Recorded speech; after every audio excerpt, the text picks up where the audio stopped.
Kamu pasti pernah ketemu manusia yang mulutnya tajam, tapi jiwanya keropos. Orang yang kalau bicara isinya cuma racun, menghina penampilan, menertawakan kelemahan, dan menjatuhkan orang lain seolah dia Tuhan yang sedang ngasih vonis. Tapi mari kita kupas lapisannya. Bukan cuma soal mulutnya yang bau dosa, tapi isi kepalanya yang sedang hancur lebur diam-diam. Seringkali, hinaan itu bukan senjata, tapi jeritan. Bukan ekspresi kekuatan, tapi kode SOS dari jiwa yang sedang sekarat. Orang yang sering menghina orang lain sebenarnya sedang berusaha menutupi luka batinnya sendiri. Mereka itu bukan kuat, mereka rapuh. Bukan percaya diri, tapi putus asa. Setiap hinaan adalah mekanisme bertahan.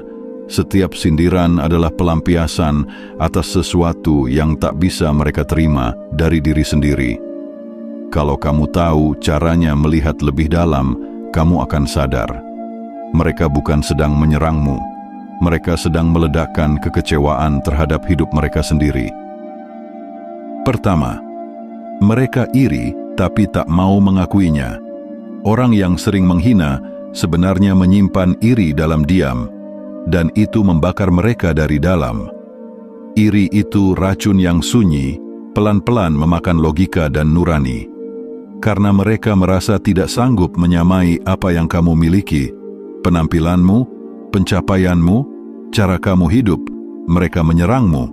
Tapi bukan karena kamu lemah, justru karena kamu memantulkan sesuatu yang mereka inginkan, tapi tak bisa mereka jangkau.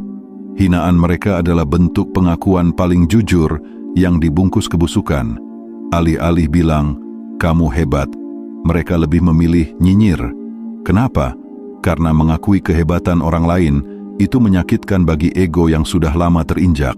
Hinaan jadi alat pertahanan untuk menjaga harga diri palsu yang sebenarnya sudah remuk.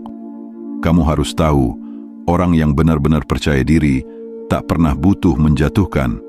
Mereka yang tenang dengan hidupnya akan sibuk memperbaiki diri, bukan menyerang.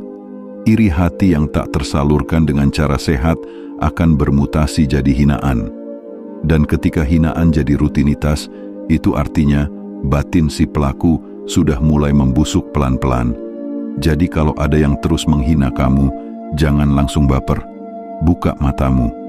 Bisa jadi kamu sedang berdiri di titik yang ingin mereka capai, tapi mereka terhalang oleh mentalitas kerdil. Dan satu-satunya cara mereka menenangkan diri adalah merendahkan kamu, biar mereka merasa lebih tinggi, meski cuma dalam imajinasi kosong mereka saja. Kedua, mereka takut kamu lebih bahagia dari mereka. Orang yang sering menghina sesungguhnya panik melihat kamu bahagia. Itu fakta yang pahit tapi penting untuk kamu tahu. Mereka benci senyummu bukan karena senyummu jelek, tapi karena senyum itu asli, benar-benar memancarkan kebahagiaan, tulus. Sementara mereka hidup dalam topeng, pura-pura bahagia, pura-pura sukses, pura-pura damai. Dan senyumanmu menusuk mereka seperti pisau, mengingatkan bahwa hidup mereka adalah sandiwara yang gagal. Kebahagiaanmu menjadi ancaman. Kamu mungkin tidak punya segalanya, tapi kamu damai. Sementara mereka punya banyak hal, tapi hatinya kosong. Jadi apa yang mereka lakukan? Menghina. Mereka menyindir gaya hidupmu, meremehkan selera bajumu, mengomentari caramu berbicara. Karena dengan menjatuhkan kamu, mereka berharap bisa menghapus rasa sakit yang mereka rasakan sendiri.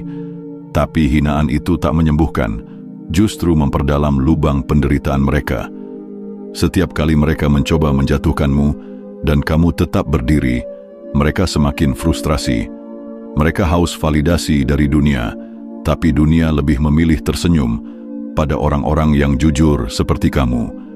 Dan itu bikin mereka menggila dalam diam. Kamu harus paham ini, kebahagiaan sejati tidak bisa dipalsukan. Dan siapapun yang hidup dalam kepalsuan akan selalu merasa terganggu oleh orang yang hidup dalam kejujuran. Jadi teruskan senyummu. Jangan padamkan cahayamu hanya karena ada manusia yang silau. Ketiga, mereka tidak bisa mencintai diri sendiri. Kamu bisa mengenali orang yang membenci dirinya sendiri dari satu hal: dia tak tahan melihat orang lain damai dengan dirinya. Orang yang penuh kebencian terhadap dirinya sendiri akan menyalurkan kebencian itu keluar. Dia jadi pemarah, sarkastik, penuh hinaan. Tapi sumbernya bukan kamu. Sumbernya ada di cermin, bayangan dirinya yang tidak pernah ia terima. Orang seperti ini biasanya tumbuh dalam penolakan, cacian, trauma.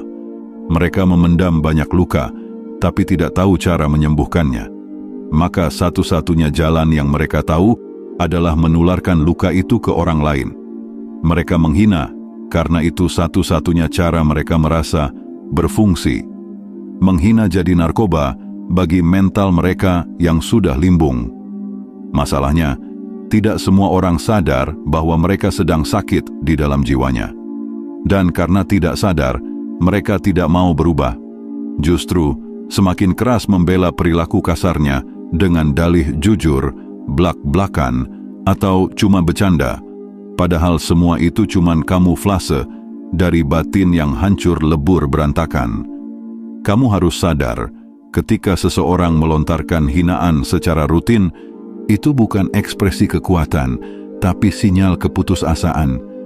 Jangan tanggapi dengan amarah, tanggapi dengan jarak. Karena semakin kamu dekat dengan orang yang membenci dirinya sendiri, semakin besar kemungkinan kamu ikut terseret dalam kerusakan mereka. Keempat, mereka merasa tak berarti tanpa menjatuhkan. Ada manusia yang merasa dirinya cuma punya nilai saat dia bisa merendahkan orang lain. Tragis, tapi nyata. Mereka menilai diri mereka bukan dari pencapaian, bukan dari kebaikan, tapi dari seberapa jauh mereka bisa menekan orang lain ke bawah. Dan itu artinya mereka tidak punya pondasi harga diri yang sejati. Semuanya palsu, dibangun dari puing-puing ego yang rapuh. Hinaan jadi cara mereka membuat ilusi bahwa mereka lebih pintar, lebih keren, lebih benar, lebih kuat. Padahal kalau dilucuti semua itu, yang tersisa hanya ketakutan.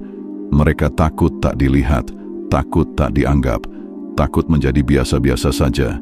Maka mereka menggonggong sekeras mungkin, berharap suaranya bisa menutupi kehampaan eksistensi yang mereka rasakan sendiri. Tapi dunia tidak peduli pada gonggongan kosong. Dunia hanya menghormati mereka yang kuat dalam diam, besar karena kebaikan, dan dihargai karena kualitas, bukan karena mulut yang tajam. Dan ini yang mereka benci, karena semakin kamu tenang, semakin terlihat bahwa mereka cuma pecundang yang sedang ribut sendiri dalam ruang kosong. Kamu harus tahu, menghina itu bukan skill. Itu kebiasaan busuk yang tumbuh dari perasaan tidak cukup. Jadi kalau kamu diserang oleh orang yang kerjanya cuma menjelekkan orang lain, itu artinya kamu sedang berhadapan dengan seseorang yang sedang mati-matian mencari arti hidup dari cara yang paling menyedihkan. Kelima, mereka kehilangan kendali atas hidup sendiri. Orang yang kehilangan kendali atas hidupnya akan mulai mencoba mengontrol orang lain dengan cara paling rendah, yaitu menghina. Karena ketika hidupnya berantakan, ketika semua rencana gagal, ketika dia bahkan tak bisa mengatur hidupnya sendiri, maka dia akan mulai mencari siapa yang bisa ia tindas agar dirinya merasa berkuasa. Tapi itu kekuasaan semu. Hinaan hanyalah pengganti dari kontrol yang sudah hilang. Manusia semacam ini biasanya tidak punya arah. Hari-harinya diisi oleh penyesalan, ketidakpastian, dan rasa kalah. Tapi karena terlalu malu untuk mengakuinya, mereka membungkus luka itu dengan topeng sinis. Mereka merasa sedikit lebih baik ketika bisa membuat orang lain merasa buruk.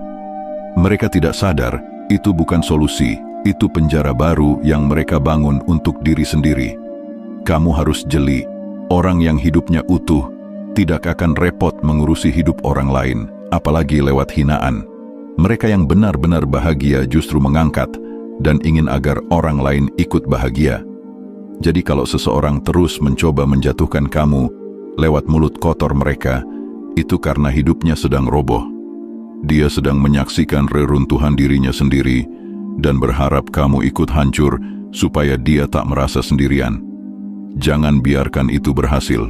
Kamu harus tetap pegang kendali atas dirimu, meski orang lain sibuk membuang kendali atas dirinya sendiri.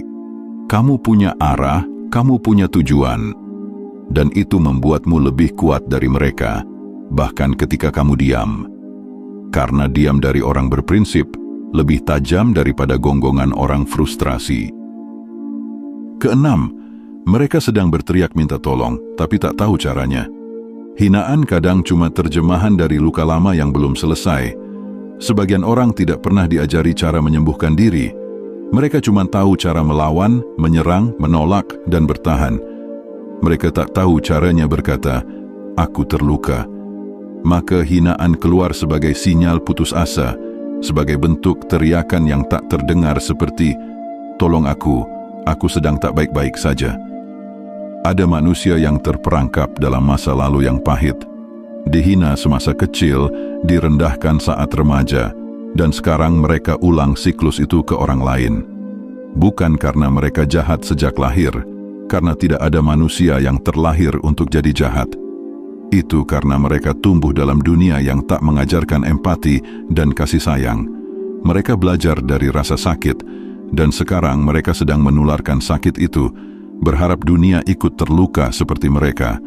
Kalau kamu bisa melihat lebih dalam, kamu akan sadar, mereka bukan musuh, mereka korban dari luka yang membusuk terlalu lama.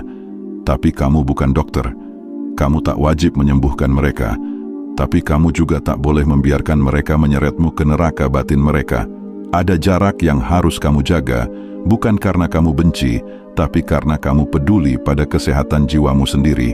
Jadi saat kamu dihina, jangan selalu balas dengan kemarahan. Kadang, kamu cukup balas dengan keheningan. Keheningan dari orang yang tahu bahwa dirinya waras, sementara lawannya sedang merusak dirinya sendiri. Biarkan mereka mencari jalan pulang sendiri. Kamu tak berkewajiban memandu mereka. Kamu hanya bertugas untuk tetap utuh. Orang yang sering menghina bukan orang yang patut kamu benci, tapi orang yang harus kamu hindari. Bukan karena mereka kuat, tapi karena mereka rapuh dan belum sadar. Jangan tertular, jangan ikut jadi pembenci hanya karena kamu pernah disakiti. Kalau mereka jatuh, biarkan mereka belajar berdiri. Kamu punya kehidupan sendiri yang harus kamu lindungi. Hinaan dari orang yang menderita itu kosong. Jangan isi kepalamu dengan racun dari mereka yang bahkan tak mampu merawat batinnya sendiri. Terus hidup, terus tumbuh, terus jaga martabatmu,